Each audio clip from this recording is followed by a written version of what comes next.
Je dirais aussi chers ennemis, parce que je sais que les ennemis sont aussi nombreux à regarder ces émissions que les amis.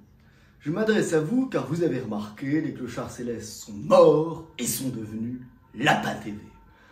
Alors, on va prendre un petit peu de temps, on a du temps, faire une petite vidéo pour vous expliquer un peu pourquoi, ce qui s'est passé, les projets, ce que ça va devenir, etc. Chers amis, pourquoi déjà, j'ai eu énormément de gens qui se sont désabonnés. Suite au fait qu'on avait dit que ça devenait Lapin TV. Ne partez pas. Ça s'appelle Lapin TV, mais ça reste les clochards célestes. C'est-à-dire ça reste le même format, les mêmes émissions. C'est pas parce que ça a un autre nom. Je suis très fier d'avoir créé une marque, comme quelqu'un un jour avait pris le mot récemment Céleste. Il m'avait dit ouais, tu m'as piqué ça. J'ai dit non, c'est Kerouac. Donc j'ai pas du tout inventé les clochards célestes. Mais plus personne connaît le livre et tout le monde connaît l'émission.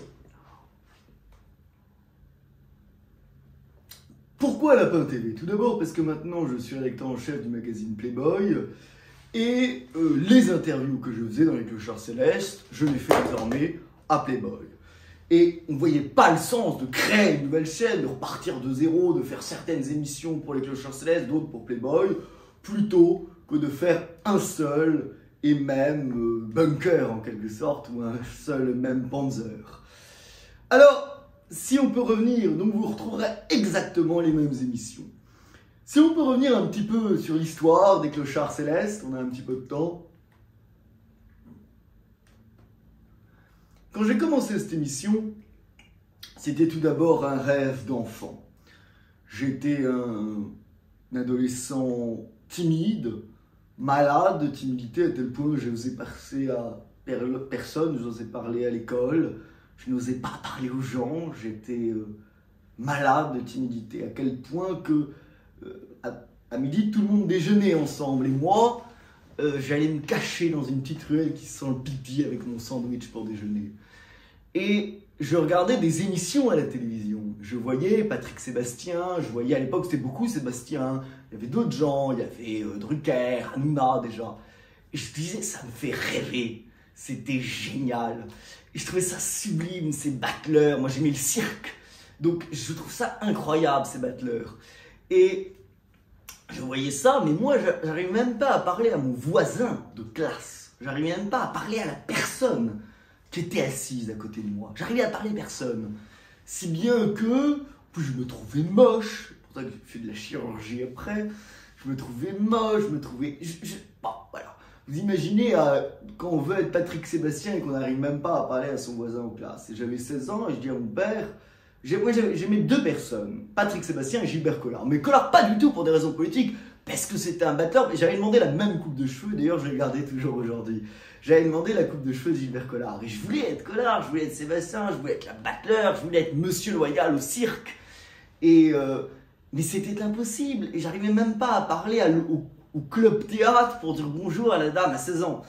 Et j'allais me dire à mon père, je voudrais être Collard ou Sébastien. Il me dit, mais t'es malade. Déjà, il faudrait te refaire faire la gueule. Ensuite, t'arrives même pas à parler. Qu'est-ce que tu veux animer une émission? T'arrives même pas à parler à ton voisin. Ne délire pas, tu vas faire HEC et c'est prévu. Donc, en fait, donc voilà. Puis le temps a passé, j'ai fait un peu de chirurgie, j'allais voir à 16 ans une sorte de psychologue de classe qui me disait alors maintenant vous allez faire un exercice à 15 h, vous allez essayer de parler à votre voisin, etc. Et j'ai gardé ce rêve fou, irraisonnable, et je pense que toutes nos vies, tout ce qu'on fait, au fond, c'est rester fidèle à nos rêves de gosse. Et j'avais ce rêve de gosse qu'un jour je ferais des émissions, et j'y arriverais. Mais c'était irréalisable, c'est comme le petit gosse sans papier qui rêve d'être milliardaire. Enfin, vous imaginez quelqu'un qui doit avoir une psychologue à la classe parce qu'il n'arrive pas à parler à son voisin et qui veut être Patrick Sébastien, mec. Voilà, ça n'a aucun sens. Et les années ont passé, finalement ces cours de cette psychologue avaient finalement extrêmement bien marché. Peut-être qu'ils ont trop bien marché puisque je ne suis pas spécialement timide aujourd'hui. Mais je pense aussi... Bon, quand on n'est pas extrêmement timide et que toute sa vie on ne veut pas être timide, finalement on arrive par le devenir et on arrive à devenir ce qu'on voulait être depuis le départ. Et j'avais demandé la coupe de cheveux de Gilbert Collard et encore aujourd'hui je l'ai gardée. C'était pas du tout d'ailleurs pour des raisons politiques, je m'en foutais de la politique. Et d'ailleurs, je crois que Gilbert Collard s'en foutait aussi de la politique, et c'est pour ça que ça m'était sympathique. Mais j'aimais ces personnages, j'aimais Jean Edernalier, j'aimais les punks, j'aimais Jacques Vergès, j'aimais ceux qui parlaient bien, les originaux, ceux qui faisaient de leur vie finalement. Il y a une phrase très bête qui dit « on va faire de sa vie une œuvre d'art », une vieille phrase du pape, c'est un truc catho. Moi je voulais faire de ma vie un cirque, voire un film comique. Je voulais faire de ma vie un spectacle de cirque. Et j'aimais ces personnages qui savaient transformer la tristesse et la monotonie des jours en cirque, en carnaval, en quelque chose de burlesque, de drôle, d'amusant, de spectaculaire. Les années ont passé, les cours de ce psychologue pour être moins timide ont marché, j'ai connu mon premier bar, je suis allé dans ma première soirée, voilà. Et j'ai gardé comme ce rêve de faire des émissions. Et contrairement à ce que beaucoup de gens pensent, je ne connaissais personne. Mes parents, ma mère écrivait des livres de poésie, et mon père était peintre, il n'avait aucun ami et il connaissait encore moins de gens connus. Ils n'avaient même peut-être jamais rencontré ou parlé à des gens connus. J'avais rien, je ne connaissais personne, j'étais personne. Mais c'était tellement immense de faire une émission. Et j'avais réussi à trouver un truc qui s'appelait Radio Campus. Pour moi, c'était immense, Radio Campus. C'était un truc dément. En fait, c'était écouté par 20 personnes, quoi. J'arrive à avoir une sorte de petite émission étudiante en leur faisant un sorte de dossier complètement mytho et bidonné. C'était une vieille truc écoutée par 15 personnes. C'était une radio sur un câble qui devait passer à minuit sur le RZN 49. C'est pas, voilà, c'était encore moins écouté que Radio Campus. Je commence ma première émission et mon premier invité, j'avais réussi à le contacter parce qu'il n'était pas très connu, c'était Roland Jacquard, avec qui je deviendrai des années plus tard meilleur ami, qui se suicidera au lendemain de notre dîner et dont j'ai fait l'oraison funèbre. Et j'avais reçu Roland Jacquard, je crois que le deuxième invité c'était Michel Maffezoli, troisième François Gibault. Bref, tout un monde un peu semi-homo, parisien, un peu de droite, un peu élite décadente, enfin... Et évidemment, au bout de 4 émissions, ils avaient dit « Mais qu'est-ce que c'est que cette émission de malade ? On donne la parole à Maffezoli, François Gibault et Roland Jacquard, et Alain Pocard. » Donc ils ont dit « C'est n'importe quoi », ils ont enlevé l'émission. Et là, j'avais vraiment pleuré. Et je me suis dit...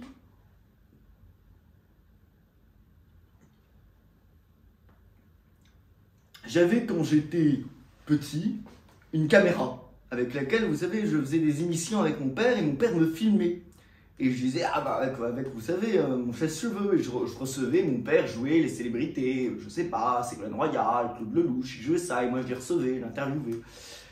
Et je tournais ça avec une petite caméra et je me dis, mais je vais réutiliser cette petite caméra. À l'époque, j'avais un bel appartement. Je me dis, on va faire une émission, on va tourner ça. Et personne ne regardera. Et ça sera extraordinaire puisque personne ne regardera. C'était merveilleux. On pourra dire ce qu'on veut. Je voulais surtout pas que des gens regardent. De toute façon, il n'y avait même pas l'idée que des gens puissent regarder. Je savais même pas comment marchait YouTube. J'avais même pas d'ordinateur. J'avais quasiment pas Internet à l'époque. Donc moi, je mets ça sur YouTube, voilà. Première émission, c'est avec Philippe de Saint-Robert, un intellectuel gaulliste de gauche de 90 ans. Donc pour vous dire qu'on avait peu de chance d'être écouté. Deuxième, c'était Francky Vincent, parce que j'arrivais à avoir son contact. Et au fond, ces 2 premières émissions ont incarné ce qu'ont été les Clochards Célestes. C'est-à-dire un mélange d'extrême intellectualisme et de beaufisme absolu. Vous savez, j'ai tous les jours, allez, disons, 4, sans aucune prétention. Aucune, j'aimerais qu'il y en ait moins. Parce que c'est rarement positif, en fait. Enfin, c'est toujours positif, mais c'est pas si agréable. 4 personnes qui me reconnaissent dans la rue. Et il y a 2 catégories. Soit, c'est l'extrême beauf. Dans le sens, c'est quelqu'un qui a regardé une émission avec Smaïn. Vous imaginez un mec qui va sur YouTube pour regarder des interviews de Smaïn ou des Laura Valérie. À la limite, je connais des gens sur YouTube qui vont voir Think Interview, des trucs... intéressants, des podcasts, mais des mecs qui écoutent des podcasts de Smaïn ou des vidéos sur YouTube, il faut le faire. Vous comprenez ce que je veux dire? Moi, personnellement, je n'ai jamais regardé mes émissions, je vous rassure.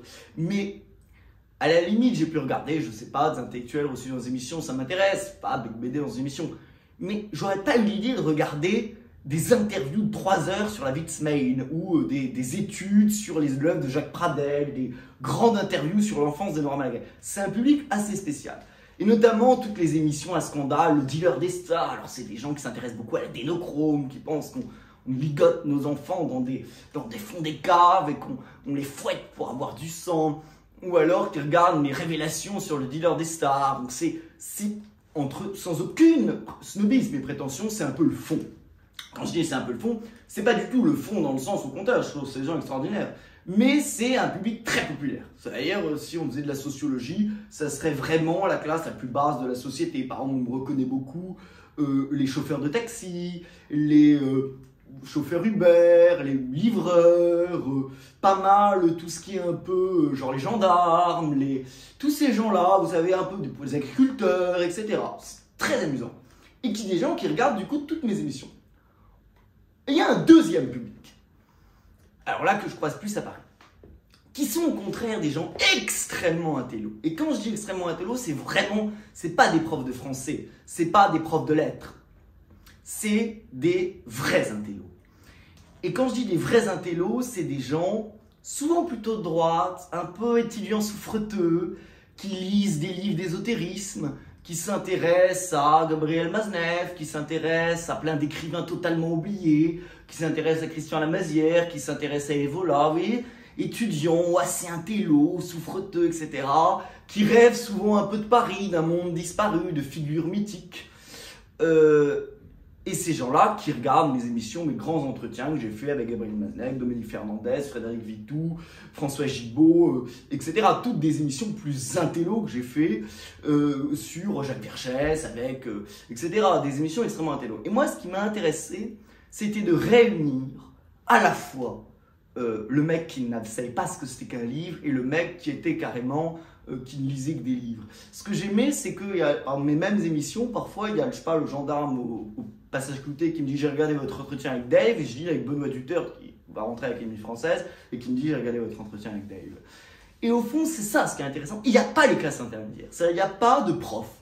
Il n'y a pas de semi-intello. Il n'y a pas de gens un peu profs, un petit peu intello ou un peu genre école de commerce, une petite culture. Ça, il n'y a pas. Soit on est de l'extrême intello, c'est-à-dire pas des gens qui lisent des livres de David Fuenquinos ou d'Eric Emmanuel Schmitt, des gens qui vraiment lisent Thierry La Rochelle, Brasillac, Maznev, Roger Perfit, enfin des gens qui ont vraiment une culture littéraire originale, assez punk, etc. Ou alors des gens qui ne savent pas ce que c'est qu'un livre. Et je trouve ça absolument sublime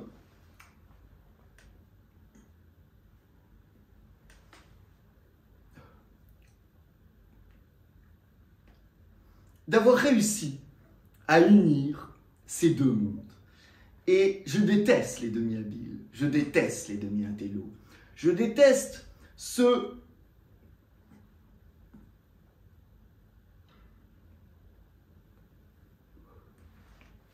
qui font semblant, ceux qui ont une petite culture, ceux qui donnent des leçons, les profs. Je déteste les profs. Je préfère un vrai beauf, un demi-intello. Je préfère 1000 fois Ruby Nicara à Caroline Forest. Je préfère 1000 fois Affida Turner à Jean-Michel Apathy. Je préfère quelqu'un qui décide de ne pas être intello plutôt que de quelqu'un qui donne des leçons, s'y intéresse un petit peu. En gros, soit vous lisez vraiment toute la littérature, soit vous parlez de Mascara, mais pas un mélange des deux. Voilà. Moi, je dîne soit avec Smaïn et Ruby Nicara, soit avec Finkielkraut et Jean-Marie Roy. Mais surtout pas le juste milieu. Le seul juste milieu qui existe, c'est le trou du cul. Voilà, ça a été...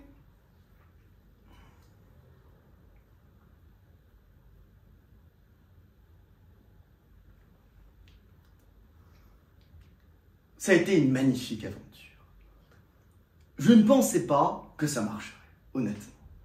Moi, j'espérais faire les clochards célestes pour trouver un truc. Moi, j'ai rêvé de la radio, voir des petites télés.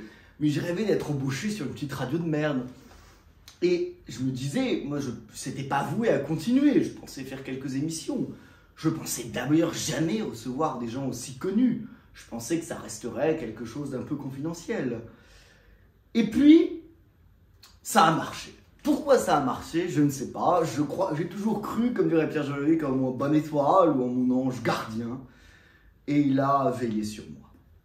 Et assez vite, à l'époque, j'avais un bel appartement que je vais retrouver, mais qui est aujourd'hui sous scellé, pour ceux qui connaissent bien, voilà, pour une raison de nue propriété d'usufruit. C'est-à-dire que la nue propriété, mais pas d'usufruit. Pour ceux que ça intéresse, je voulais comprendre comment les gens allaient me revoir. C'est-à-dire, si vous invitez quelqu'un, même un écrivain pas très connu, il fait une interview sur France Bleu, je sais pas, à la radio sur Europe 1, il va pas devenir pote de l'intervieweur, il arrive et il repart. Et je me dis comment? Et je me dis, on va faire une soirée autour, on va inviter des nanas, on va mettre du champagne, on va inviter des gens marrants, on va faire quelque chose de joli, de sexy, d'amusant, comme une boîte de nuit, autour de l'émission. Et grâce à ça, tout le monde est revenu. Tout le monde est revenu dîner, il y a eu des dîners. Tout le monde est revenu, les émissions sont plus devenues un prétexte à soirée. Je suis devenu au fond un organisateur de soirée. Et c'est là que le diable se cache. Je suis devenu un peu une caricature de moi-même. C'est-à-dire que je buvais pas, je tenais du coup très mal l'alcool, toujours aujourd'hui. Je bois 2 verres, je suis ivre-mort. Je buvais 2 verres, j'étais ivre-mort. Plus à l'époque, je dormais mal, donc j'avais tendance à prendre des somnifères. Le lendemain, on est toujours un peu vaseux. Je buvais 3 verres avant l'émission, comme on faisait une soirée avant l'émission. Quand vous avez les émissions, parfois c'est tourné à minuit, 1h du matin. Il y avait une soirée avant, ou un dîner avant. Donc, j'étais bourré, évidemment. Et d'ailleurs, il y a énormément de rumeurs qui parlent de cocaïne. Je voulais dire, j'ai déjà pris de la cocaïne 2 fois dans ma vie, 3 fois peut-être. Mais je n'ai jamais pris de la cocaïne dans l'émission. J'ai dû en prendre 2 fois. Et comme je suis hyperactif, diagnostiqué comme un enfant hyperactif, c'est vrai, chez les enfants hyperactifs, ça les rend malades. C'est-à-dire les 2 fois, je crois que je me suis évanoui, j'ai vomi, j'étais comme si j'avais bu 4 bouteilles de vodka et je ne m'en souviens pas. Voilà, on m'a dit, écoute, c'est bon, t'es tombé, t'étais hyper mal là. Parce que chez les enfants hyperactifs, qui sont d'ailleurs souvent, en fait ça s'explique parce qu'un enfant hyperactif a tendance à être un peu sous cocaïne naturellement. Ouais. Donc, quand on donne ça à quelqu'un d'hyperactif, ça fait l'effet contraire, c'est-à-dire ça l'endort. On s'endort profondément, ouais. Alors, quasiment on vomit comme si on avait fumé 40 joints ou si on avait pris je sais pas quoi. Donc, il n'y avait jamais eu ça, juste pour faire par rapport aux gens qui mettent ça dans les commentaires. Mais c'est vrai que c'était devenu un prétexte à soirée. Et donc, j'étais un peu bourré, etc. Et surtout, à l'époque, je prenais sans doute des somnifères pour dormir, ce qu'il ne faut jamais faire, ce qui est vraiment le diable, parce qu'en fait, il y a une certaine addiction à ça. Et fondamentalement, les émissions, j'étais parfois dans des états un peu bourrés, et les gens regardaient, non pas parce qu'ils s'intéressaient à l'émission, mais pour dire dans quel état il va être. Et finalement, j'étais devenu un peu une risée, un beau commissaire, ou pas beau commissaire, un peu la risée de tout le monde. Vous savez, comme celui qu'on regarde en disant « Ah, il est bourré, c'est drôle ». Comme quand les gens se moquent. Vous voyez, on voit quelqu'un qui n'est pas bien, qui est un peu là, et on rigole du malheur des autres. C'est très commun, ça.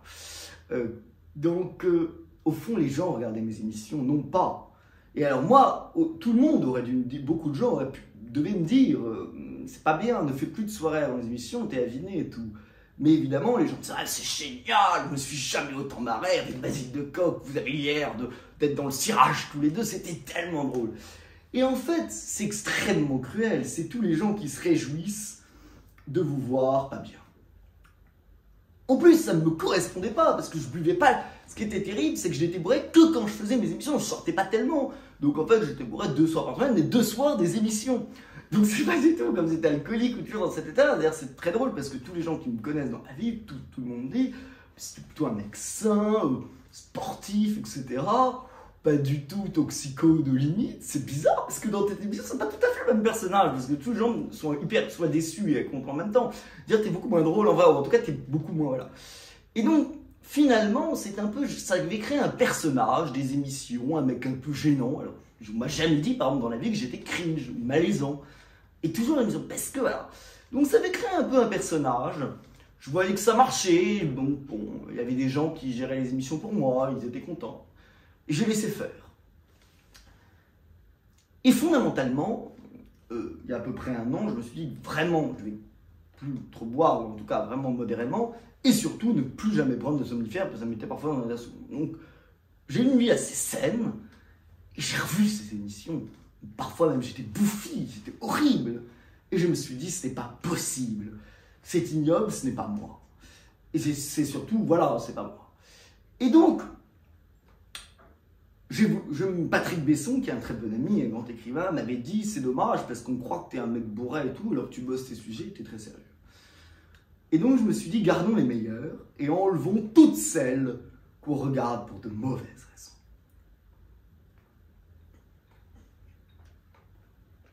Cette année aussi, ma vie a changé, parce que je n'ai arrêté tout somnifère, ce qui change vraiment la vie, hein, parce que c'est le truc genre l'exomil, ça c'est le diable absolu. J'ai arrêté il y a 1 an, et je suis depuis extrêmement, tout va bien. Je me suis mis à travailler avec Jean-Christophe Florentin, qui dirige le magazine Playboy, qui m'a proposé d'être son adjoint. Et ça m'a aussi changé la vie de travailler, parce que quand on ne travaille pas, on se travaille à pas d'or, on sort en semaine, etc. Et changer la vie, on est... Et Playboy est une aventure extraordinaire. Pourquoi? Parce que Jean-Marie Roy, aujourd'hui, la presse, déjà, est soumise à une chape de plomb politiquement correcte, absolument terrible. Je ne vais pas vous faire le sketch, on ne peut plus rien dire. C'est pas ça. C'est qu'on ne peut plus rien dire car censure, mais on ne peut plus rien dire surtout parce qu'il n'y a pas de longs articles. C'est-à-dire même dans un journal littéraire, même, je ne sais pas ce qu'il y a comme journal littéraire, déjà, il y a une chape de plomb totale, et surtout des articles extrêmement courts. C'est-à-dire même, les journaux les plus libres, mais même dans Causeur, c'est des articles d'1 page dans le magazine, voire 2, sauf si c'est des reportages vraiment trucs politiques, mais il n'y a pas d'article littéraire de 15 pages. Et les seuls journaux un peu littéraires où vous pouvez voir des bons articles, alors là, c'est la bien-pensance absolue et on ne peut rien dire.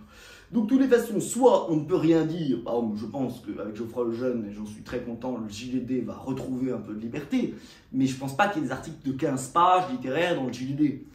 Je pense que, donc, soit on ne peut rien dire parce que chape de plomb moral, ou alors dans les seuls journaux où il n'y a pas de chape de plomb moral, on ne peut rien dire parce qu'il y a une chape de plomb commerciale, qu'il faut que ces journaux vivent, qu'il y a un cœur de cible. Moi j'aime beaucoup Causeur, auquel je collabore, j'aime beaucoup aussi Valeurs Actuelles, enfin j'aimais beaucoup avant que le jeune soit parti. Et c'est des journaux où on ne peut pas faire d'articles. Ils gagnent de l'argent parce qu'ils font des trucs politiques, blabla, l'immigration, la sécurité, etc. Mais vous ne pouvez pas raconter ce que vous voulez. D'ailleurs, c'est des newsmags, c'est pas tellement l'objectif. Et il n'y a plus de revues littéraires, il n'y en a plus. Parce que les seules revues littéraires qui existent sont alors des trucs quasiment financés par l'État, où vous n'avez aucune liberté, je pense au magazine Lire, à des revues d'écrivains, etc. Aucune liberté, qui sont d'un bien-pensance absolu, qui sont absolument faites par des écrivains nuls, qui sont en plus moches, parce qu'on se veut que la littérature, ça soit moche, on veut que ça soit... Tout ce qui est intello n'est pas censé être beau, les revues littéraires, elles sont moches, c'est dégueulasse, c'est pas sexy et tout. Et on s'est dit, faire à Playboy à la fois une revue chic, belle, comme Vogue ou Vanity Fair, en tout cas ce que c'était avant, à la fois une revue incorrecte, c'est-à-dire à la fois Valeurs Actuelles, Causeur, toutes les revues qui décident de pas à Front Populaire, Donfray, etc. Et surtout, une revue où on peut dire ce qu'on veut, le nombre de pages. Il y a 250 pages, et tant que vous écrivez bien, on peut raconter ce qu'on veut, dire ce qu'on veut. Et ça, c'est absolument un espace de liberté qui n'a jamais existé.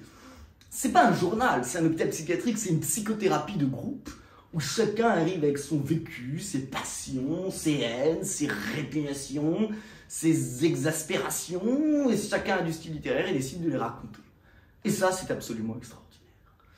Et faire à la fois un journal sexy, dans le sens beau, chic, parce que c'est un journal de nu, de charme, c'est pas un truc de petit intello souffreteux et boutonneux avec des lunettes, c'est un truc de nana nue, c'est beau. À la fois un journal totalement punk, idéologiquement, c'est-à-dire où vous pouvez avoir à la fois la femme du terroriste Carlos qui fait une tribune en face du psychanalyste juif israélien Daniel Sibony, aussi bien Emmanuel Pierrat, l'avocat de toutes les causes LGBT de gauche, en face d'Yvan Rioufol.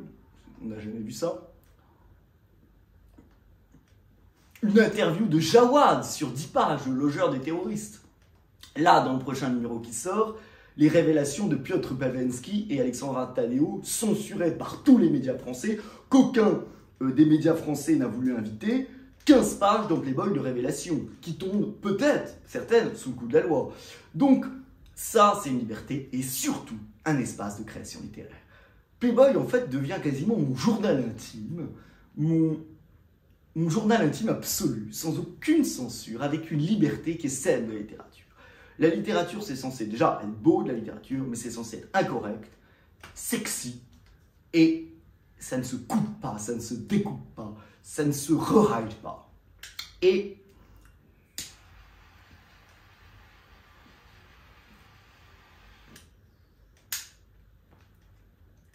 Philippe Tesson avait un peu fait ça avec le Quotidien de Paris, un journal où il y avait Jean-Marie Roy, déjà par Jean-Marie Roy, il y avait Zemmour, il y avait Claire Jachal, il y avait Pierre Jovanovic, il y avait Elisabeth Quint, il y avait toutes les stars de demain. Et c'est ce qu'est devenu Playboy, c'est-à-dire un journal punk, un journal où vous avez un mélange, on a mis quand même dans l'interview de Marlène Schiappa, il y avait Marlène Schiappa, et après Gilbert Collat, et 15 pages d'interview de Le Genre du terroriste, qui est génial quand même, qui parlait de sa passion pour Pierre Loti, et qui disait, parce que le mec en prison, il avait lu tous les prix Goncourt, parce que tu vois, des gens qui lisent pas, on dit c'est quoi les grands livres, on sait pas, il n'est pas allé à l'école, donc il avait dit le prix Goncourt, alors il avait lu toutes les années, tu vois. Il avait commencé 1920, 1920, prix Goncourt, 1921, 1922, 1923, 1924. Et donc, il avait lu tous les prix Goncourt de toutes les années. Donc, vous pouvez vous parler, je sais pas, d'un livre, je sais pas, Roger Caillois ou d'un truc d'André Mauroy en pensant que vraiment c'est le livre que tout le monde connaît, puisque c'est plié en 1947. Donc, c'était, et voilà, ça, Pierre Loti, bref.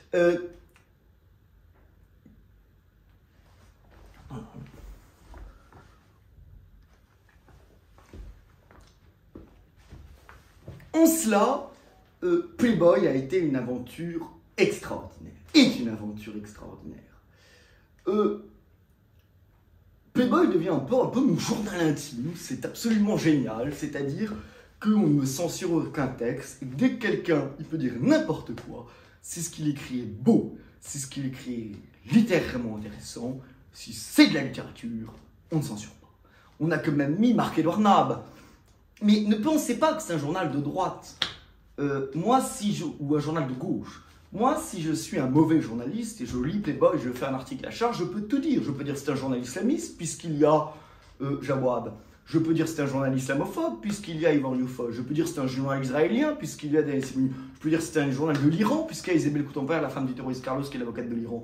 Je peux dire que c'est un journal de gauche, il y a Marlène Schiappa. C'est un journal de droite, il y a Gilbert Collat. Je peux dire que c'est un journal gay, il y a Emmanuel Pira. Je peux dire que c'est un journal homophobe. Je peux tout dire, vous voyez. Et ça, c'est génial. Et ça, c'est le fait que la littérature, le talent, le génie dépasse ces clivages et qu'au fond, nous ne sommes ni de droite ni de gauche, nous sommes du camp de la liberté et nous ne sommes pas du camp des moralisateurs, des censeurs, de ceux qui donnent des leçons de morale. Nous sommes avec les libertaires.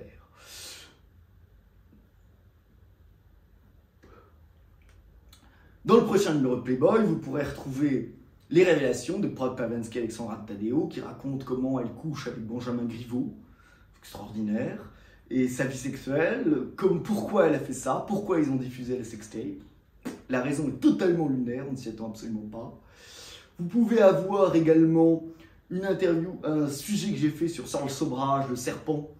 On avait voulu interviewer le plus grand terroriste au monde parce qu'Isabelle Coutanpère, qui était son avocate, qui est la femme du terroriste Carlos, d'ailleurs c'est très drôle, j'avais fait un dîner avec Annie Pascal qui était là, qui est sarkozyste, ancien patron de France Télé, qui s'assied, Isabelle Coutanpère est là, avocate, assez chic, on ne sait pas qui c'est, bref, dîner un peu mondain chez moi, et elle dit, bon Isabelle, Camille Pascal, vous êtes quoi vous? Avocate? Ah, très bien, très bien. Voilà. Et elle dit, oui, avocate, il dit, ah, dame très chic avec les bracelets Hermès, mais peut-être vous me connaissiez puisque j'ai été longtemps marié à Carlos. Il dit, ah oui, bah vous savez, moi, France Télé, j'adore la chanson française, non, le terroriste. Et Isabelle Coutanpère a voulu nous présenter Charles Sobrage, le serpent. On me dit, c'est un mec tellement gentil. C'est un aventurier, le mec. Oh, il y avait des gens qui avaient mal au ventre. Ils leur mettaient un petit laxatif. Ils disaient, ma tête, un Doliprane. Il est gentil, quoi, tu vois, il aide les gens. Bon, après, il m'aurait, on sait pas. Et il était sorti de prison. On a essayé de l'interviewer et le serpent nous a escroqués. C'est extraordinaire.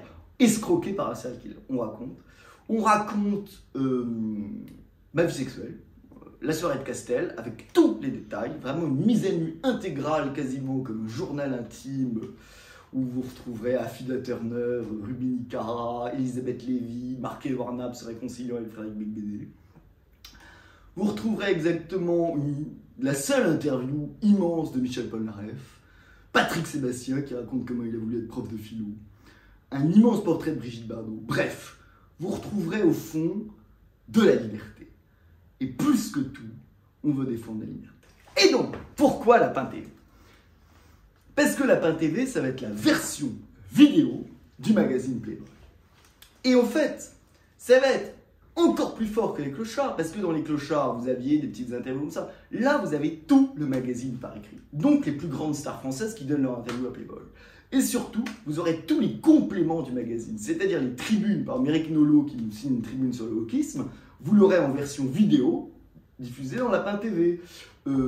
La tribune de Raphaël Antoven en version vidéo, les grandes interviews, des débats. Ça va devenir une nouvelle chaîne absolument immense. Vous savez, j'aime beaucoup Schumpeter et Schumpeter, principe de péter, etc.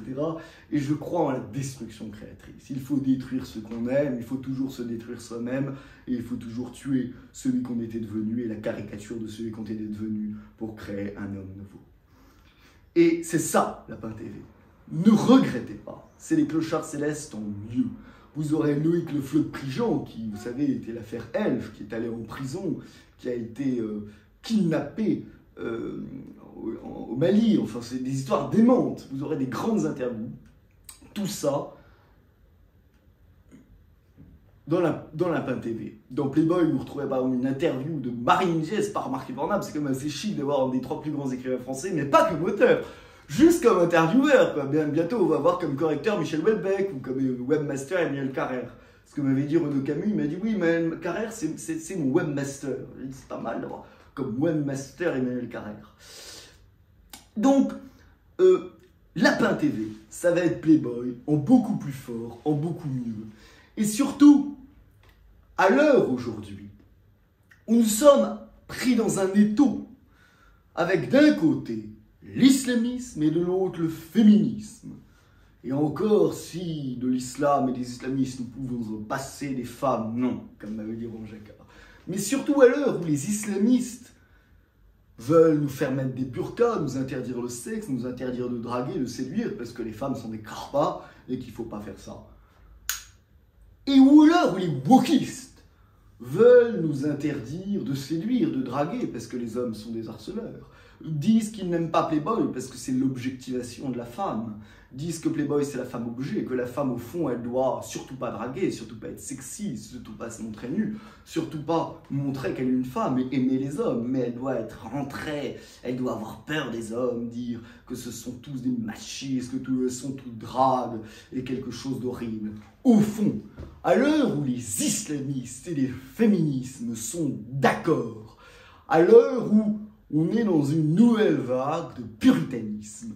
À l'heure où, à cause de la cancel culture, on désigne les gens du doigt, alors qu'il n'y a pas eu de procès, qu'il n'y a pas de preuve, qu'il n'y a rien de judiciaire, donc sans contradictoire, sans présomption d'innocence, sans même preuve, c'est-à-dire donc pas assez de choses pour faire quelque chose de judiciaire, et on dit celui-là il ne doit pas, celui-là. À cette heure-là, où il y a une vague de puritanistes qui veulent détruire ce qui fait la relation fondamentale entre l'homme et la femme, qui est le fait de séduire, le fait de l'amour courtois, le fait de s'aimer, la sexualité, le fait d'aimer les femmes et le fait d'aimer les gens tout simplement, et le fait de se parler dans la rue, de penser qu'un homme n'est pas forcément un harceleur, pas plus qu'une femme est une pute, un homme qui séduit n'est pas forcément, comme je crois que c'était quoi, la virilité toxique. De la même manière qu'une femme qui monte ses seins n'est pas forcément, comme disaient les islamistes, une karba, à l'heure où moi je suis pour les islamistes un petit pédé, je suis même pas homo, j'aurais beaucoup aimé, ça aurait été formidable, mais malheureusement je n'y arrive pas. Je pourrais raconter, à 18 ans j'ai découvert mon hétérosexualité, c'est le drame, hein. Je voudrais faire un article, écoutez, à 18 ans, j'ai découvert que j'étais différent. Ah bah oui, j'étais différent, j'étais pas comme tout le monde, je savais que ça allait être compliqué dans la vie, qu'il fallait l'annoncer à mes parents, que ça allait pas être facile. j'étais hétéro. Voilà. À l'heure où, moi, pour les islamistes, je suis une petite pédale, un petit pédé, un débauché, et à l'heure où, pour certains, ils vont dire c'est la virilité toxique, c'est voilà. À cette heure-là de puritanisme, on veut faire des femmes qui ne sont plus des femmes et qui ne nous aiment plus, et les hommes qui ne sont plus les hommes. À cette heure-là, on est à la fois parce qu'on donne la parole à des intellectuels et à la fois parce qu'on monte des femmes nues en pointe de la dissidence. Parce que la vraie dissidence, c'est celle encore aujourd'hui, à une époque de Sandrine Rousseau et des frères Kouachi, de montrer une femme nue et de dire on vous emmerde, Madame Sandrine Rousseau, car vous aimez aussi peu les hommes que les frères Kouachi aiment les femmes. Ça, c'est une dissidence. Et surtout, elle est à l'époque où le wokisme n'a pas gagné. Parce que nous voyons des nouvelles alliances. Parce qu'on ne penserait pas qu'un jour, peut-être, que nous nous rendons compte que Yvan Rioufol et Mai Wen sont dans le même camp. À l'heure où Emmanuel Seigné dit à peu près la même chose qu'Elisabeth Lévy. À l'heure, finalement, où les libertaires d'hier sont les réactionnaires d'aujourd'hui. À l'heure où Sonia Mabrouk sort avec Pascal Obispo, à l'heure où finalement ceux qui étaient libertaires et la gauche antitotalitaire, libertaires d'hier, de Nolo, Maïwen, Seigné, Polanski, tous ces gens-là, aujourd'hui se retrouvent avec les conservateurs. Et à l'heure où il y a des nouvelles alliances, où la chape de plomb idéologique est peut-être tombée, nous voulons être en pointe de ce combat. Nous ne laisserons pas avoir par les wokistes. Nous ne laisserons pas avoir par tous ceux qui disent qu'on ne peut pas parler. Par tous ceux qui nous menacent, par tous ceux qui disent qu'on n'est pas des gens bien, qu'il n'y a pas de fumée sans feu, par tous ceux qu'on dise que nous sommes sûrement des gens pas respectables. Et bien nous ne voulons pas être respectables parce que les gens respectables ne sont pas attirants. Nous ne voulons pas être respectables, nous voulons être différents, nous voulons être punk, nous voulons être sexy, nous voulons montrer les femmes nues autant qu'il en faudra. Nous voulons faire chier les woke, les féministes, les islamistes, tous ceux qui nous pourrissent le monde, tous ceux qui nous disent qu'on est toxique, tous ceux qui nous disent, comme Sandrine Rousseau, que les femmes ne doivent pas draguer en terrestre, mais plutôt être entre elles et faire des séminaires interdits aux hommes, ceux qui veulent faire des séminaires interdits aux blancs, ceux qui veulent faire des séminaires interdits aux juifs, et bien nous, on est tous ensemble et nous sommes en train de faire une révolution gramsciste, une révolution de la pensée, une révolution des valeurs. Et c'est pour ça que Lapin TV est né. Chers amis, à très bientôt.